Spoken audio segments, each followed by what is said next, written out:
Graça e paz, amados. Bom dia. Deus abençoe a sua casa, abençoe a sua vida, abençoe a sua família.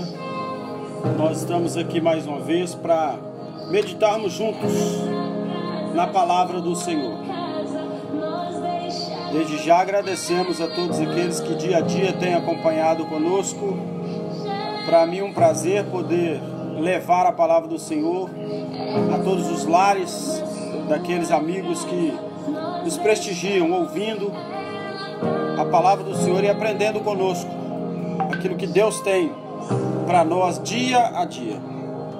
Louvamos a Deus pela graça, pela misericórdia do Senhor, de podermos mais um dia também estarmos aqui na presença do Senhor, mais um dia de bênção, mais um dia de vitória, e nós sabemos que Deus está conosco, nos guardando, nos sustentando e nos concedendo vitórias, porque a Bíblia diz: sem mim nada podeis fazer.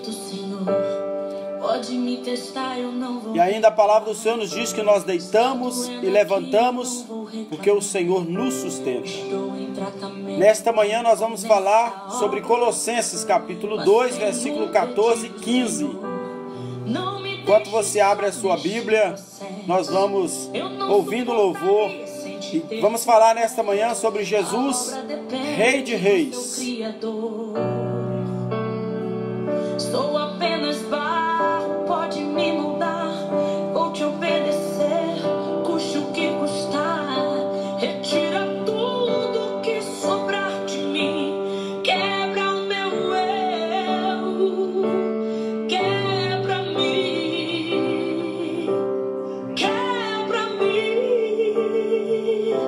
Sou o vaso, és oleiro, eu não mando em mim mesmo, me refaça se preciso for, estou em tuas mãos, Senhor. Sou o vaso, és oleiro, me preencha por inteiro, o eternamente dependente. Diz assim a palavra do Senhor: havendo riscado a cédula que era contra nós nas suas ordenanças, a qual de alguma maneira nos era contrária, e atirou do meio de nós, cravando-a na cruz, e despojando principados e potestades, os expôs publicamente, e deles triunfou em si mesmo. Retira tudo que sobrar de mim, quebra o meu eu, quebra-me. Queridos, quando falamos da palavra do Senhor e quando mencionamos Jesus como Rei, a Bíblia nos mostra claramente a linhagem de Jesus. E se você pegar ali o livro de Mateus, onde começa dizendo: ora, o nascimento de Jesus Cristo foi assim, e passa então a descendência de Cristo, a descendência do menino Jesus, você vai ver que a linhagem de Jesus está diretamente ligada à linhagem real, à linhagem de Davi. Por isso, também, ele é mencionado na Bíblia como a raiz de Jessé. E aí nós vamos puxar a descendência de Davi, e depois, aqueles que vieram após Davi, e puxando ali a genealogia, você vai chegar até José, o pai humano de Jesus. Embora sabemos que fisicamente, humanamente falando, Jesus não teve pai, porque José foi um partícipe, vamos dizer, coadjuvante na gestação de Jesus. Pois bem, levando em conta que Jesus era de uma linhagem real, como dissemos aqui, os reis geralmente eram herdeiros de uma dinastia. Até hoje é assim. Reis são famílias que seguem com os seus herdeiros assumindo os tronos, assim como vemos hoje um dos reinados mais famosos, mais antigos que existe, que é a Inglaterra, o Reino Unido, onde temos lá a Rainha Elizabeth II e os seus herdeiros do trono, como Charles e os seus filhos. Então os reis geralmente são formadores de dinastia. Aqueles reis entronizados, empossados, na época do Antigo Testamento, vemos muito isso, batalhas de reino contra reino, de nação contra nação, cidade contra cidade. Como falamos ontem sobre a situação da tribo de Gileade contra a tribo de Efraim, então havia uma batalha constante por conquistas de territórios, um querendo dominar o outro.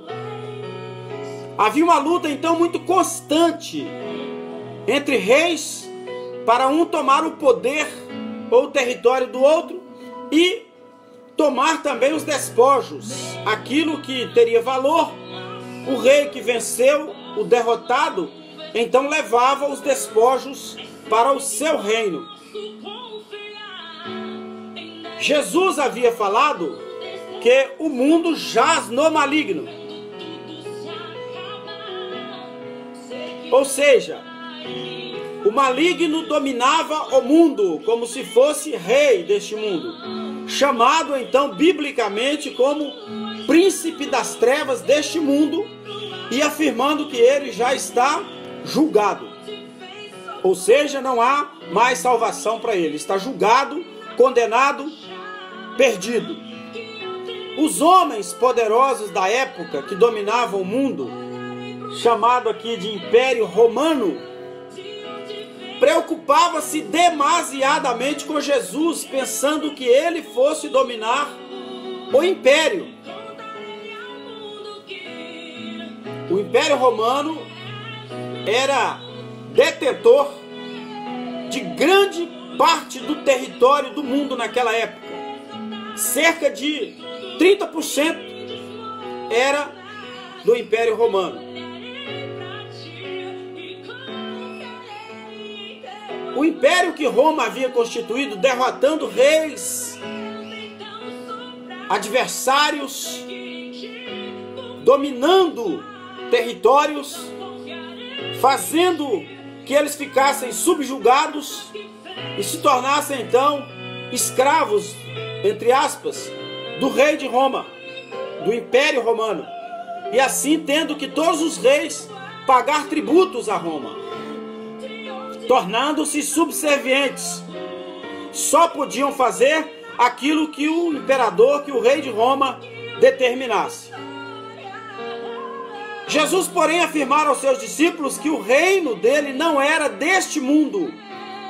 Até mesmo alguns dos seus discípulos pensavam que Jesus estava preparando o território para um dia assumir o trono de Herodes, de Pilatos ou de alguma das autoridades importantes daquela época. Ele não tinha muito tempo de vida sobre a terra mais quando ele começou o seu ministério.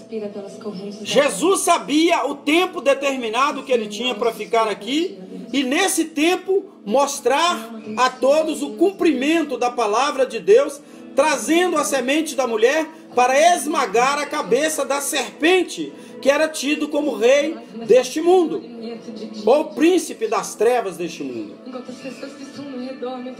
Então o principado deste mundo estava sob domínio de Satanás.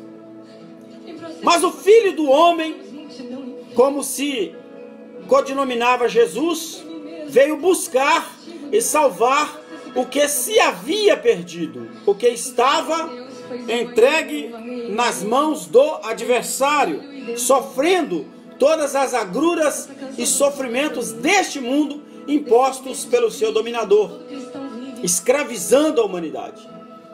Jesus sabia que a única forma que ele tinha para resgatar a humanidade era pagando o preço que era determinado para a libertação do pecado. E a Bíblia diz que nenhuma alma se salvaria sem o derramamento de sangue, pois sem derramamento de sangue não há remissão de pecados. Derramando ele então o seu próprio sangue em favor da humanidade, ele poderia assim definitivamente livrar o homem das ataduras de Satanás, das ataduras do príncipe das trevas, do domínio do príncipe das trevas, da escravidão desse príncipe das trevas, e nos transportar para o reino da sua maravilhosa luz, da liberdade, do conhecimento, do esclarecimento. Observamos na história que certa vez Jesus, passando por Gadara, encontrou ali um jovem atormentado, possesso de espíritos imundos. O jovem então foi ao encontro de Jesus, não foi Jesus que foi ao encontro daquele jovem, e ele estava possesso de demônios. E os espíritos maus que estavam dominando aquele jovem chegaram então já aborrecidos, irados, preocupados, agonizantes, e disseram a Jesus: viestes aqui nos atormentar fora do tempo? Eles sabiam que não era chegado ainda a hora de Jesus entregar a sua vida e ser então glorificado e declarado Rei dos Reis e Senhor dos Senhores. E tendo chegado do outro lado, a província dos Gergesenos, saíram-lhe ao encontro 2 endemoniados, vindos dos sepulcros, tão ferozes que eram que ninguém podia passar por aquele caminho. E eis que clamaram, dizendo: que temos nós contigo, Jesus, Filho de Deus? Vieste aqui nos atormentar antes do tempo. E andava pastando diante deles uma manada de porcos. E os endemoniados, o endemoniado ou os demônios, rogaram-lhe, dizendo: se nos expulsas, se vieste aqui para nos expulsar, permite-nos que entremos naquela manada de porcos. Ou seja, eles não queriam voltar para o lugar de onde tinham vindo com a ordenança do maligno para executar uma missão. E ele lhes disse: ide. E saindo, se introduziram na manada dos porcos. E eis que aquela manada de porcos se precipitou no mar por um despenhadeiro e morreram nas águas. Os porqueiros fugiram, os homens que cuidavam dos porcos, e chegando à cidade divulgaram tudo o que acontecera aos endemoniados.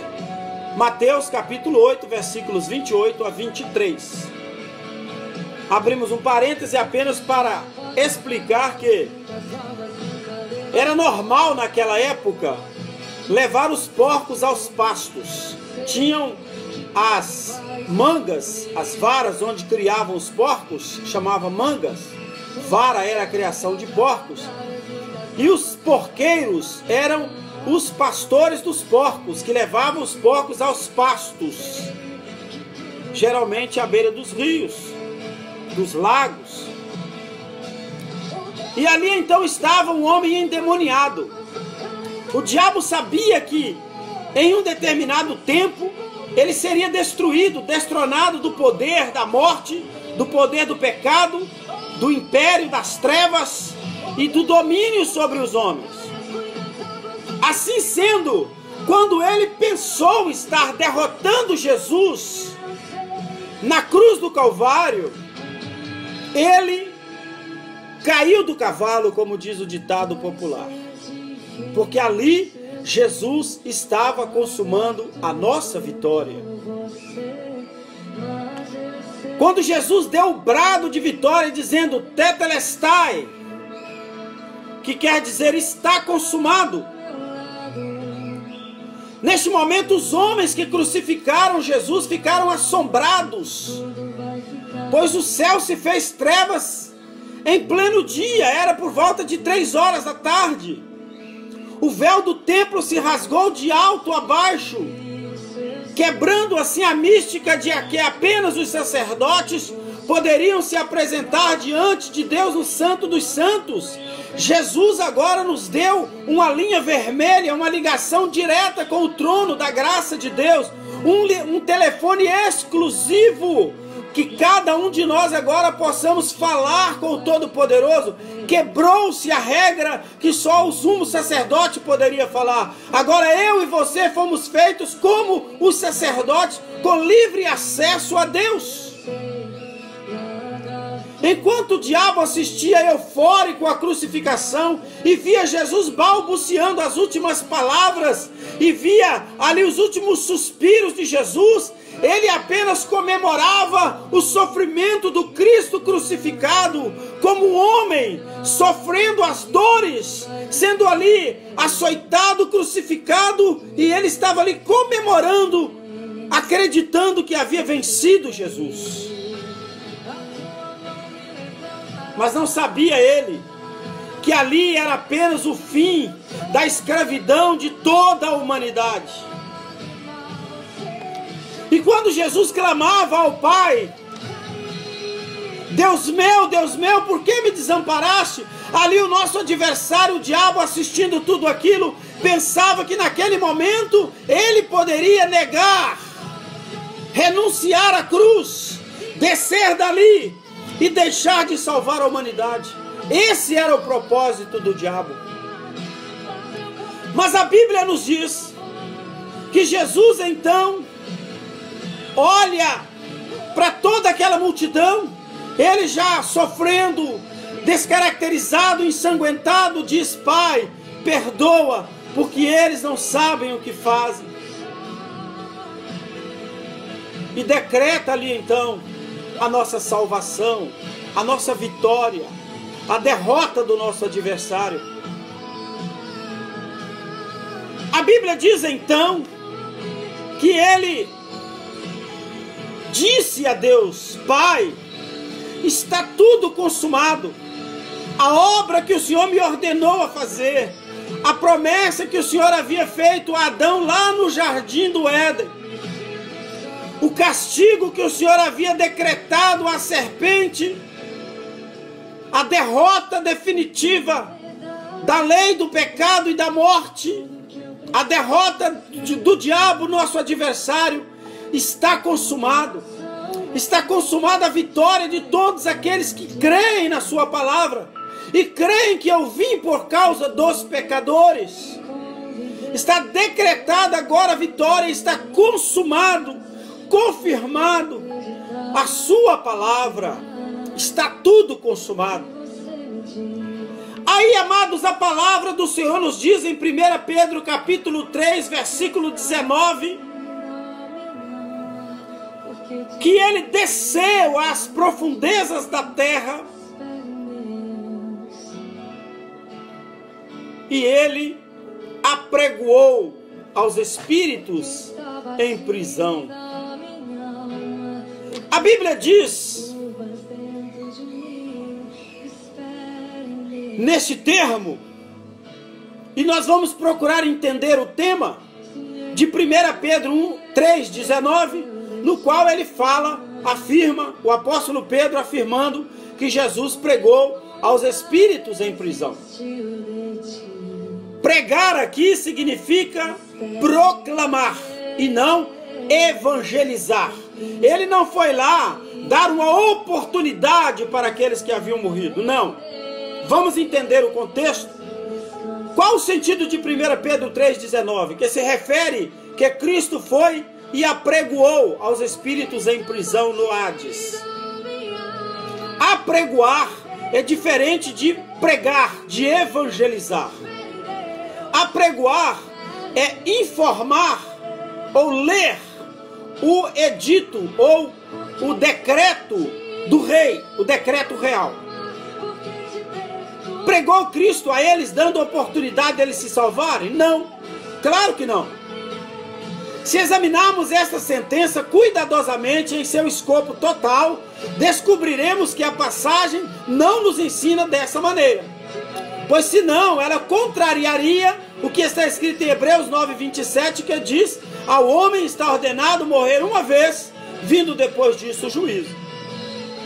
Na versão NASB, 1 Pedro 3:18-20 foi traduzido assim: porque Cristo morreu pelos pecados de uma vez por todas, o justo pelos injustos, para conduzir-nos a Deus, tendo sido sentenciado à morte na carne, mas vivificado no Espírito, no qual ele foi também e fez proclamação aos espíritos agora em prisão, que outrora foram desobedientes quanto à paciência de Deus, que esperou nos dias de Noé, durante a construção da arca, pela qual uns poucos, isto é, 8 pessoas, se salvaram das águas. Observamos pela tradução acima que o verbo se traduz por pregou. Em King James, a Bíblia King James, a versão, não equivale ao grego evangelizomai, que significa pregar ou levar boas novas. Evangelizomai significa proclamar. Esse verbo significa evangelizar. Esse não é o verbo usado no termo do apóstolo Pedro, no termo que está escrito na tradução que lemos. Então Jesus não foi lá pregar o evangelho ou boas novas, o que certamente significaria que depois da sua crucificação, Cristo realmente teria levado a mensagem de salvação às almas perdidas no Hades. Não é isso.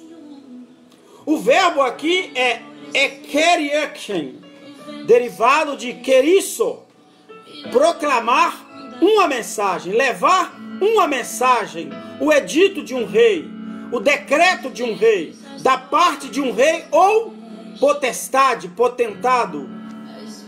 O que o versículo 19 diz, na verdade, é que Cristo fez uma proclamação às almas que estavam aprisionadas no Seol, ou Hades.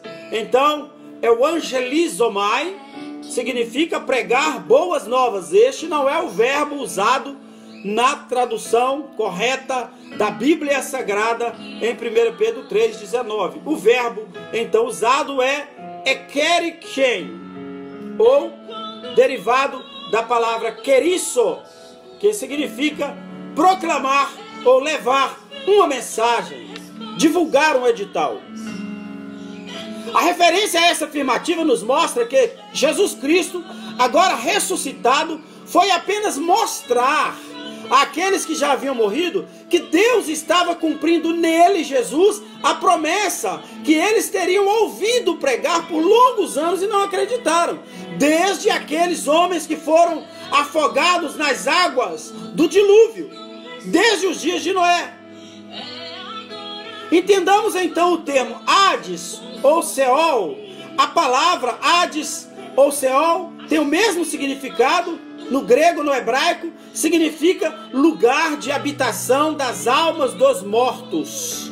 Ou seja, todos que morrem vão para um lugar determinado, Hades ou Seol, local de habitação das almas dos mortos. O corpo volta ao pó que era, o espírito volta a Deus que o deu, e a alma vai para o local chamado Seol ou Hades, de todos os homens, crentes ou não crentes, ateus, incrédulos, ímpios, todos vão para o mesmo lugar. Porém, neste lugar, que é tanto de salvos quanto dos condenados, as almas que ali estão aguardando o dia do juízo, separados por um grande abismo, como afirma a palavra do Senhor, e podemos entender isso, onde Jesus fala sobre o rico e o Lázaro.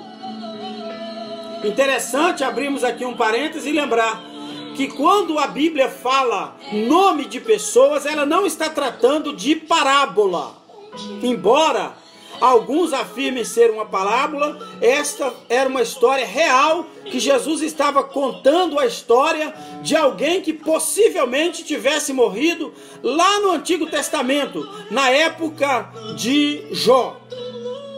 Lázaro era um contemporâneo de Jó. Ali menciona o nome Lázaro, porque era uma vida que foi salva, que recebeu a promessa e acreditou na promessa. Não menciona o nome do rico, porque para Deus os perdidos estão no mar de esquecimento, e não vale a pena mencionar o nome daquele que está perdido. Por isso, a Bíblia fala o rico e Lázaro. Lázaro estava no seio de Abraão, o rico estava no lugar de tormentos, clamando que Jesus permitisse que Lázaro fosse voltar à terra para informar aos seus que ali não era o lugar para eles estarem, que eles deveriam reconhecer a verdadeira mensagem da palavra de Deus. Mas Jesus sabia e mostrava que aquilo não era mais possível, pois Hebreus 9:27 está dizendo que ao homem está ordenado morrer uma vez, portanto depois da morte ninguém mais volta à terra. Então era um lugar separado por um grande abismo. De um lado os salvos, do outro lado os perdidos. Os salvos no lugar chamado seio de Abraão, ou paraíso, e outros no lugar de tormento, que alguns chamam de inferno, ou tártaro. Porém, sabendo que não haveria mais segunda chance para ninguém que estava ali, Jesus então foi lá para mostrar que o decreto real de Deus havia se cumprido e ele havia se manifestado para buscar e salvar o que se havia perdido. Aquele Messias prometido lá no Gênesis capítulo 3, dizendo que a semente da mulher viria a esmagar a cabeça da serpente. Aquele Messias prometido por Moisés, aquele Messias prometido por Jó, quando disse, eu sei que o meu Redentor vive e que por fim se levantará sobre a face da terra. Aquele mesmo Messias prometido por Isaías, quando ele dizia que o menino nasceu e o filho nos deu, o principado está sobre os seus ombros. E o seu nome será Maravilhoso Conselheiro, Deus Forte, Pai da Eternidade e Príncipe da Paz. Vejamos então, amados, duas possibilidades no contexto da proclamação de Cristo nas regiões inferiores da terra, lá no céu. A proclamação feita pelo Cristo crucificado no céu ou Hades a todas as almas dos mortos pode ter sido essa. Vamos ver. O preço do pecado havia sido pago e todos que haviam morrido na fé deveriam aprontar-se e preparar-se para subir um dia ao trono celestial, o que ocorreria logo para ele, Jesus, no domingo da ressurreição. Jesus então estava ali dizendo, olha, cumpriu-se a palavra, entreguei a minha vida, eu sou o Messias, eu fui o prometido de Gênesis, de Jó, de Moisés, de Isaías e de todos os outros profetas, e agora cumpriu-se em minha palavra, acabei de ser crucificado e estou aqui mostrando que Deus cumpriu a sua promessa e já já eu estarei subindo aos céus glorificado.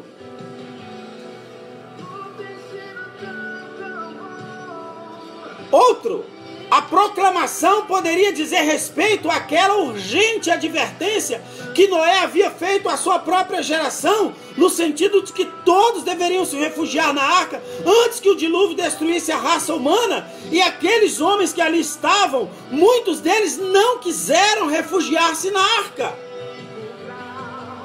Jesus estava proclamando que, a partir do seu nascimento, começava a era chamada fim dos tempos, e não passaria mais esta geração sem que todas as promessas de Deus se cumprissem. Dessas duas opções, a primeira diz respeito a uma ocorrência real. Efésios 4:8. Essa proclamação teria sido feita a todos os habitantes no Hades, em geral, ou então só os redimidos em particular. Mas A segunda significa que Cristo, mediante o Espírito Santo, solenemente advertiu os contemporâneos de Noé, por meio do próprio Noé, conforme descrição em 2 Pedro 2,5, como pregador ou arauto da justiça. Ou seja, Jesus estava lá no pré-dilúvio com Noé, levando-o a pregar que Deus estava irado com todo o pecado da humanidade e que por isso destruiria a terra. E agora Jesus estava mostrando aos seus, mostrando àqueles que se salvaram, que ele estava cumprindo a promessa que Deus havia feito através de Noé. Leia 2 Pedro 2,5 e você vai ver essa passagem. O objetivo de Jesus, então, era mostrar que tudo que os patriarcas ensinaram, tudo que os profetas profetizaram e que os reis defendiam na época, eram promessas de Deus e que agora elas estavam, então, se cumprindo.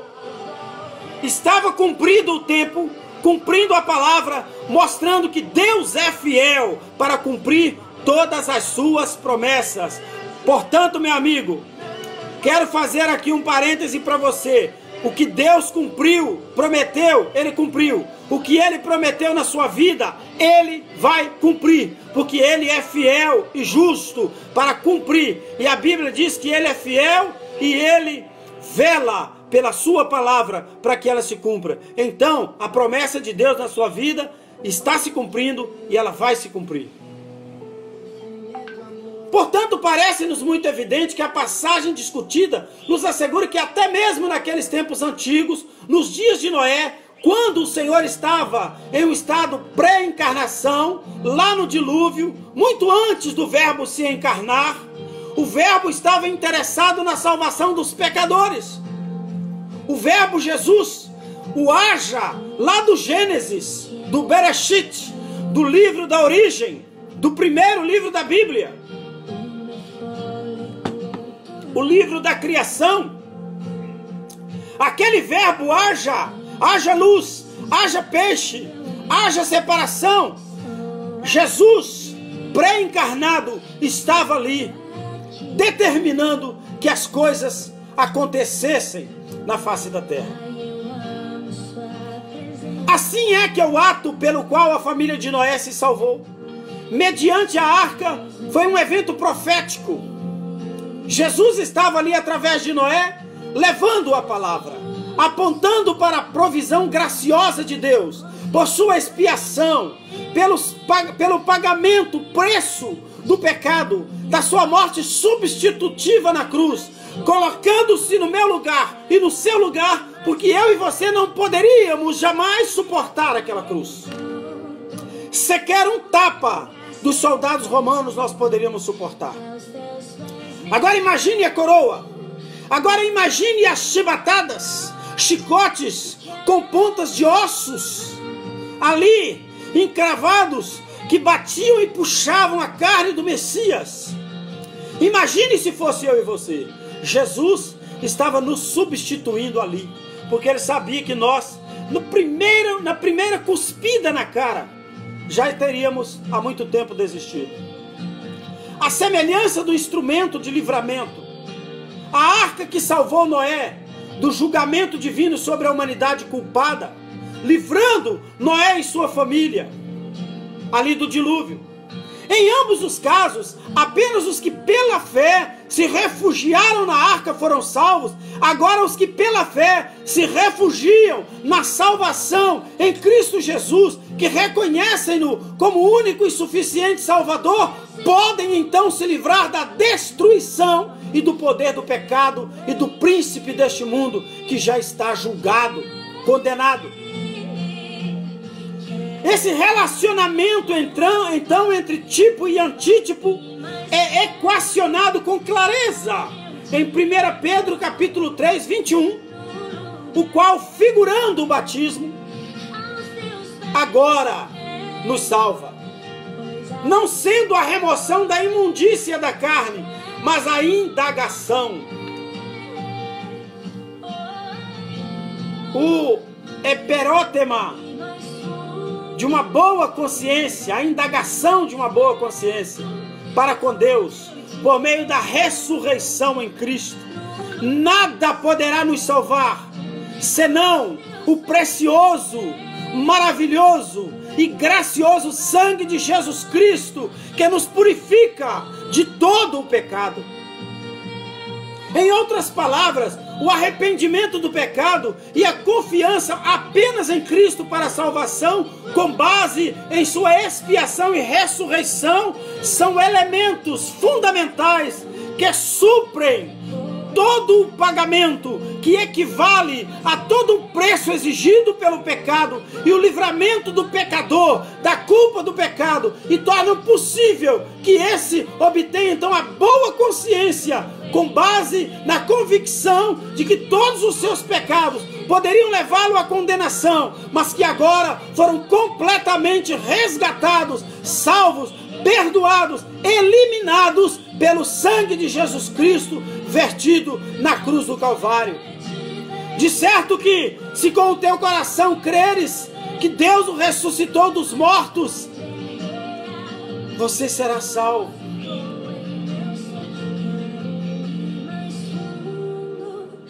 Diante das conjecturas, podemos então pressupor que, primeiro, Jesus desceu ao Seol e proclamou a sua vitória, que também é a nossa vitória hoje.